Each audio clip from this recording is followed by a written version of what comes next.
Nobody's delivering people back to their countries better than Trump. Trump is out here deporting folks, and he's even getting it wrong. His administration is not only admitted to mistakenly deporting a Maryland father to El Salvador's mega prison, but they've argued against bringing him home. On March 12th, 29-year-old Kilmar Armando Abrega Garcia. Why you got so many names? Why he got so many names? Okay, it's only 4. Was pulled over with his 5-year-old son in an IKEA parking lot and arrested. Let me show you a photo of Armando, Kilmar Armando Abrego Garcia. Okay. Looks like he could be any one of my neighbors. Well, 3 days later, under Trump's orders, the Immigration and Customs Enforcement Agency deported Kilmar to his native land of El Salvador. Now, Kilmar is accused of being a member of the MS-13 gang, which Trump considers a terrorist group. Unlike all those little white boys that keep shooting up the kids at school. But am I lying? Nope. No lies told. Yeah. When are they going to call that terrorism? Never. Talk to your people. I will. Kilmar was sent to a notoriously violent prison in El Salvador known as Seacote.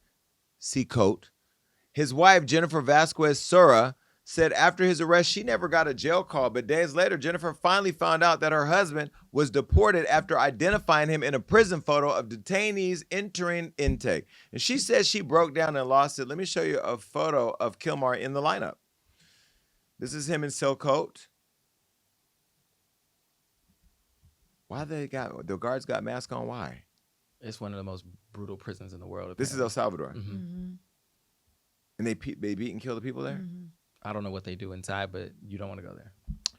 Now, around 2011, Kilmar entered the U.S. illegally after fleeing El Salvador due to gang violence. With his life at risk, an immigration judge granted Kilmar protection against deportation back to El Salvador in 2019. Now, despite the judge's order, Trump's ICE agents still deported him last month, leaving Kilmar to face persecution by gangs in prison. Now, the Trump administration has since admitted to their clerical and administrative error, but also argued against bringing Kilmar home, claiming that they have no power to bring him back and also claiming he's a gang leader who shouldn't return. This is so exhausting. On March 31st, White House Press Secretary Caroline Leavitt had this to say. Take a listen. First of all, the error that you are referring to was a clerical error. It was an administrative error. The administration maintains the position that this individual who was deported to El Salvador and will not be returning to our country was a member of the brutal and vicious MS-13 gang. That is fact number 1. Fact number 2, we also have credible intelligence proving that this individual was involved in human trafficking. And fact number 3, this individual was a member, actually a leader of the brutal MS-13 gang, which this president has designated as a foreign terrorist organization.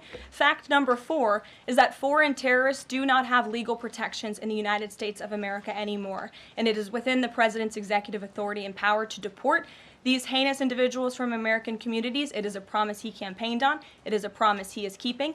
And every single person in this room should be grateful for that, considering especially MS-13 is very prevalent and prominent here in the District of Columbia, in Maryland, and in Virginia. And the president, the attorney general, everyone who has been involved in these operations is focused on eradicating these criminals and terrorists from our communities. The Vice President said he was a convicted member of MS-13. What evidence is there to back that up?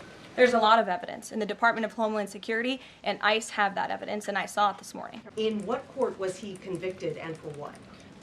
This individual was an MS-13 ringleader. This individual was also engaged in human trafficking. But a judge ordered that he should remain in this country. So are you saying that it is okay to ignore a judge's ruling if you don't like it? Who does that judge work for? He's an immigration It was an judge. immigration judge who works for the Department of Justice at the direction of the Attorney General of the United States, whose name is Pam Bondi, who has committed to eradicating MS-13 from our nation's interior. So that means the judges in the federal government have no control. Well, the judges should have control. They've made orders that they're defying, which is problematic. But I think the judge, specifically Judge Boasberg, the one who told him to turn those flights around, is just setting it up, and hopefully somebody in this administration is going to have to pay for the decisions they're making. And I'm sorry, first of all, I cannot take that lady serious. She's talking about human trafficking, this and that. Baby, you were trafficked because isn't her man 60, 80 years old? Isn't he? But how is that trafficking? I don't know. Well, he scooped her up and snatched her up and brainwashed her to marry him. Okay, but here's my question. How can a federal judge make an order that they defy without them going to jail? Well, they essentially I think what he's doing is putting his ducks in a row so that somebody's responsible, because when this all initially happened, he told them to halt any additional flights and turn the flights around if they were in the air, but they just kept going. Because they said that there was no way that due process was giving to all those people who were rounded up. And like she kept saying, we have credible intel. And then he's asked for the intel, and they've yet to turn over anything to prove that these people were We live in a dictatorship right now. 100%. Just so people understand. And even if they overturned, if they overturn what the federal judge says and the federal judge holds them accountable, Trump can acquit them or what do you call it? Pardon. He can pardon them. Yes, he can pardon anybody he wants. We live in a very scary time, but guess what? Y'all voted for it. Y'all voted for it. I don't lose any sleep at night because guess what? They ain't came to get me. I'm the vice mayor of Stockton, and I listen, I'm not going to approach this as a Democrat or Republican. I'm just going to say as a human being, none of what we're seeing makes any sense. And, I posted something on social media recently where I said that this Asian guy had interviewed a white supremacist, and he basically said, like, he supports Trump because he's cleaning up the country because it was getting too diverse. Basically, he said white folks are going to be eliminated off the earth if he doesn't, implement these policies. That is racist. Like, we can't do ethnic cleansing in America. I don't even know what else to say other than y'all voted for it. Well, on April 4th, U.S. District Judge Paula Zenas, a Barack Obama-appointed federal judge, called Kilmar's deportation an illegal act and ordered that Trump must bring him home by 11:59 p.m. on Monday, April 7th. But hours before the deadline, Trump had the Supreme Court pause the return order, leaving Kilmar stuck at the dangerous El Salvador prison until further notice. Meanwhile, Americans across the nation and even people around the pond are protesting Trump and even Elon Musk and his brand Tesla over Elon's conflict of interest as a businessman receiving government contracts while working in the White House. Let's be clear.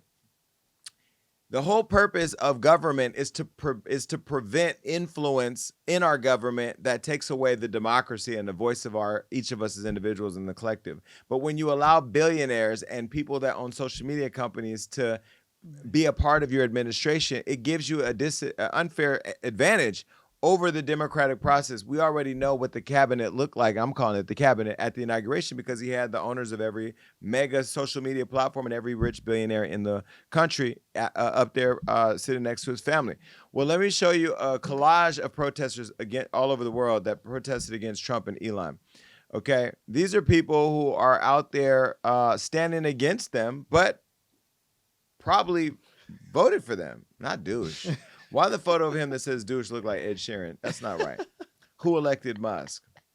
But listen, again, what did y'all think y'all were going to get? There's a video going around right now of Kamala Harris predicting every single thing that's happening. She told y'all what was going to happen, but y'all didn't listen to her because she was a black woman.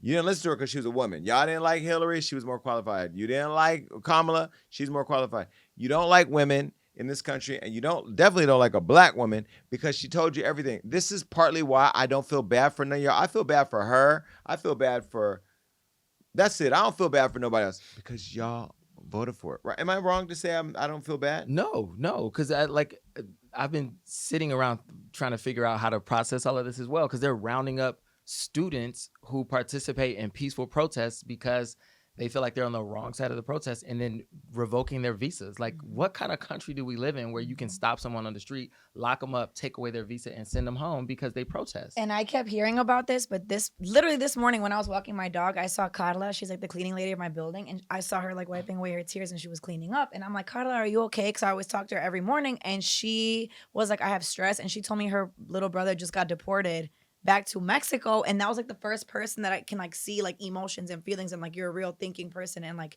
she's like distraught. Oh, you want to see distraught? Well, look at this woman who was on the streets of New York, pulled up to the hood asking people about pro-life, this and that, had the audacity she caught the right one. When I tell you, baby, caught outside, catch me outside, how about that, was a person? Well, I'm going to show you what it looks like. This is what y'all get playing. Again, I didn't vote for it, but I definitely voted to see this video today. Take a look.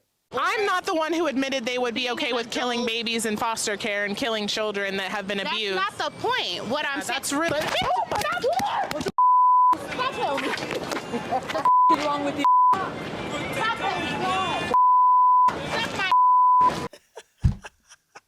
That woman did that on behalf of America. She was asking for them hands, and she got them hands. She wanted a viral moment, and she got. I'm not even a supporter of violence. First of all, we don't condone violence here at Hollywood Unlocked, the Jason Lee Show, Jason Lee Podcast, Jason Robert. We don't condone violence, but we do condone fuck around and find out.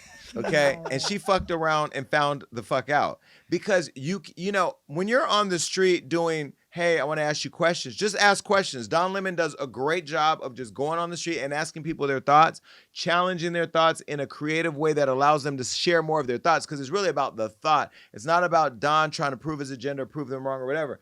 That woman pushed that woman to the edge, and that beautiful black woman took that fist filled with Rosa Parks, Malcolm X, Martin Luther King, Coretta Scott, and everything in it, and she punched the living shit out of her, and walked away with grace. That lady was poking the bear. Poking the bear. She poked the right one because that bear.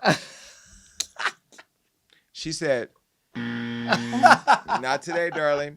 Okay, anyway, back to Trump and this whole thing. Well, joining protesters, Congressman Al Green, who was removed from Trump's congressional address last month for protesting, said that he vows to get Trump impeached.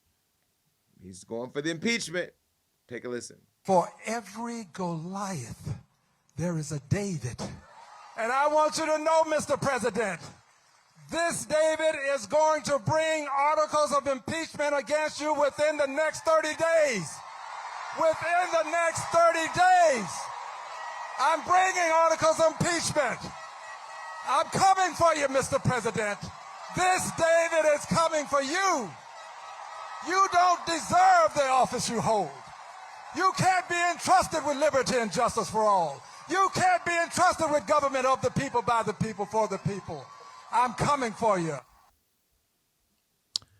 Don't come for me if I didn't send for you. That's the first thing that came to my mind. Well, shout out to you, Al Green, for your comments. But listen, Democrats, y'all got to stop being pussy. I'm going to tell y'all what I told Jasmine Crockett. Until y'all meet them where they are, until you roll up your blue sleeves and you get down and dirty with these people, they're going to continue to appeal to Americans because we're tired. We're tired of gas prices. We're tired of eggs. We're tired of all the things that Trump is now responsible for and making even worse. We're tired of the economy failing. We're tired of China wanting to put 104% tariffs. We're tired. We are tired from Canada all the way down to Cancun. We're tired. But listen, the Democrats have to step up. And I will tell you, because of how I'm wired, I'm now the vice mayor. And I feel like I'm getting sucked into politics because I'm now looking at California, what's wrong with the state. But I don't want to bear the responsibility. Somebody else take it, or let's all take it. But what I will say to the Democrats, just those of you that are in office now and those of you that want to run, we need more Jasmines. We need more AOCs. We need more Maxine Waters without the scandals. We need more of y'all to step up because the reason why he's winning is because he knows how to find the propaganda that hits right at the heart of what Americans are mad about. And Americans are so blinded by their anger that they can't even see that this is not going to be the vehicle in which you get your your questions answered. Mm-hmm. So now you got at least 2 years of them doing whatever they're rolling Teslas up on the White House lawn, getting your uncles and putting them on planes and sending them to prisons in countries they believe they belong in, telling journalists, don't ask me questions, go back to your shithole country. Like, America used to have some level of civility. Even if you didn't like Barack Obama, go back to 2008 through 2016. Was it 2016? Mm-hmm. Right? Mm-hmm. Yeah. Yeah. Okay, because that's when Donald Trump first got elected. Mm-hmm. We had, for the most part, civility. We tracked down terrorists and killed them in stealth operations. We didn't do it for play. You know, we didn't sit on TV with a bunch of countries and say, here's all the tariffs you're going to drive the world economy into a I mean, it's literally sad to watch. And then not to mention the erasure that's happening of all our culture. So if you're black or brown in this country and your not even your ancestors, but those two, but your ancestors or civil rights leaders, anybody that made any type of progress is being erased off websites, national museums. Y'all voted for it. I mean, the gymnastics people are doing to make excuses for the shit we're going through right now. Like, people with watching their stock plummet, their 401ks plummet, and they're like, oh, well, he has a master plan. Oh, well, it's okay. We could. Can you imagine if Barack Obama would have done a tenth of this? Excuse me. Barack Obama actually spoke on that. Take a look. Imagine if I had done any of this. Let me just, I just want to be clear about this. Imagine if I had pulled Fox News' credentials from the White House press corps. You're laughing, but no, this is what's happening. Imagine if I had said to law firms that were representing parties that were upset with policies my administration had initiated, that you will not be allowed into government buildings. We will punish you economically for dissenting from the Affordable Care Act or the Iran deal. We will ferret out students who protest against my policies. It's unimaginable that the same parties that are silent now would have tolerated behavior like that from me, or a whole bunch of my predecessors. And I say this not on a partisan basis. This has to do with something more precious, which is, who are we as a country and what values do we stand for? Lynched. They would have lynched him. They would have tried to assassinate him. There was another person I just saw in Hollywood Unlocked got arrested for trying to talk about assassinating the president. Don't kill him. Just vote him out. Vote him out. Vote other people in. Don't kill him. Because listen, that's not how democracy works. I would never say go kill an elected. I ain't never gonna say it. I'm elected. That you don't like what somebody says or does, you go kill them. No, you make sure your voice is heard. You organize. You get other people on board. You vote them out. Or you vote people in that share thoughts like you. But I will tell you, y'all don't like black people, but y'all letting orange people ruin the world. Oh. And how y'all keep telling people to go back to their country. Black people built this country. I posted something on social media where a white man literally told an Asian man that we're taking the country they built.